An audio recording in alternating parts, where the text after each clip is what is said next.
So I can go around onto the left side, click on text, and let's say, for example, click on this right here, a text box, and I have a text box right here.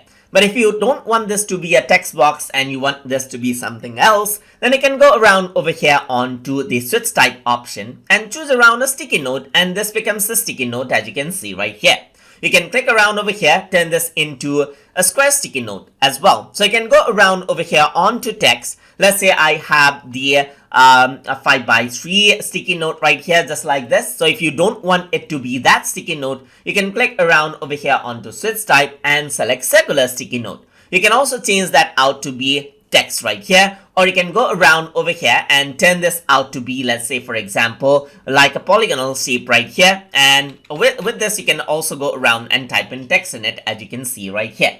So that is how you can change out the type of objects inside of Mural. So hope you guys learned something as always. And as always, please like, comment, share, and subscribe.